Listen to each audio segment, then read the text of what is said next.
Chapter 23. The Great Divide. Thanks to Purdy's legal gambling, the case against Peter Wheeler had become media carrion, a stripped carcass picked clean by the thieving journalistic magpies of the surrounding hills. Save for Mr. Payne, that most obstinate contrarian of the St. John Daily Sun, the press had presented a united front. Speaking with one voice, the media presumed that all shared their unilateral stance. News accounts depicted the denizens of Annapolis and Digby counties in harmonious accord, allied by their singular belief in Wheeler's guilt. Yet amidst such unification there were growing pockets of resistance. Not everyone fell in lockstep behind the detective, prosecutor, and press. Payne had spawned his own small band of miscreant rebels, who steadfastly refused to accept Wheeler's inevitable conviction as a fait accompli. Doubt begat doubt. Debates raged on the hard-scrabble street corners and gilded parlors of the Annapolis Valley, echoing across the Fundy waves into neighboring New Brunswick and beyond. Everyone, it seemed, had a strong opinion about Wheeler. Nick Power was no longer the only self-styled Sherlock Holmes in the Maritimes. Armchair detectives of every social stripe argued the merits of the case and more than a few bemoaned its speculative nature. Cab drivers, dorymen, and lumberjacks alike appointed themselves de facto jurors, examining the scant evidence from every conceivable angle. Such heated dialectics needed a broader forum. The more vocal observers stepped up on the media soapbox to disseminate their views on the case, and the region's news agencies were only too willing to oblige. In 1896, if you could afford a postage stamp, you too could make your voice heard. Letters to the editor flooded in, each more passionate than the last. The community polarized, battle lines were drawn, and each camp used the press to fire volleys at the opposition. To one side sat those who feared Wheeler was being railroaded. Their rhetoric centered on the highly circumstantial nature of the case. This camp's tent poles were large enough to include those who lamented the media's culpability in the rush to judgment. A particularly heated exchange in the Digby Weekly Courier illustrated the crux of the debate.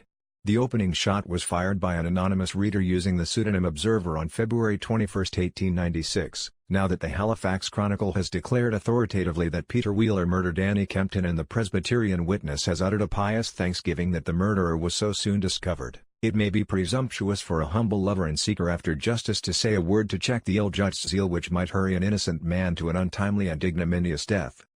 As self-anointed defense counsel, Observer argued that the only evidence against Wheeler was the statement of Grace Morini, which suggested Peter had lied to get Annie alone. The letter's author was quick to point out that the absence of physical evidence, specifically blood on Wheeler's clothes and hands in the moments after the killing, was far more compelling proof of his innocence. Observer also leveled harsh criticism against Detective Power for failing to investigate properly, choosing instead to focus all his efforts on building a case against Wheeler at the expense of all other potential suspects. Observer called Wheeler a scapegoat for the real criminal.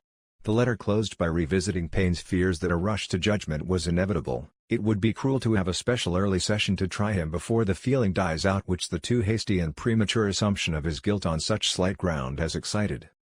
Although the missive was strongly worded, Observer's commentary was reasoned, measured, and well argued.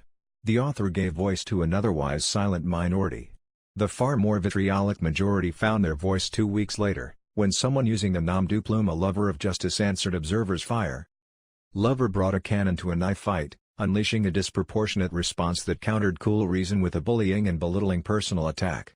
We think Observer's mind must be very weak if he could not understand that this is about the weakest evidence in the case, wrote Lover, co-opting the royal we in direct response to the notion that Wheeler's lie was the only mark against him.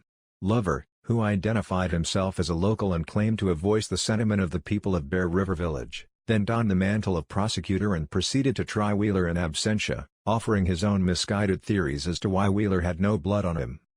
Lover's ideological entrenchment left no room for differing viewpoints, dismissing anyone not of like mind as weak and limited in their ability to see the truth and too tender-hearted to demand immediate justice.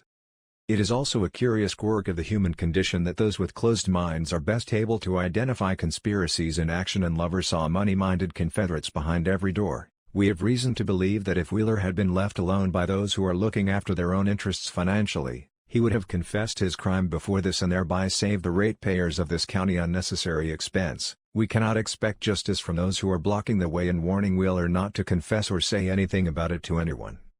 A lover of justice begrudged Wheeler the right to a defense lawyer, declaring such necessities to be fiscally irresponsible. It was clear Lover wanted to simply string Wheeler up from the nearest tree in the interest of the taxpayers, a sentiment that was no doubt popular in town. 6 weeks after the crime, tensions were running higher than ever as Bear River became a powder keg that threatened to explode at the slightest provocation. And there to strike the match and fan the flames were the regional tabloids, all the while decrying the entire matter as distasteful and beneath their dignity.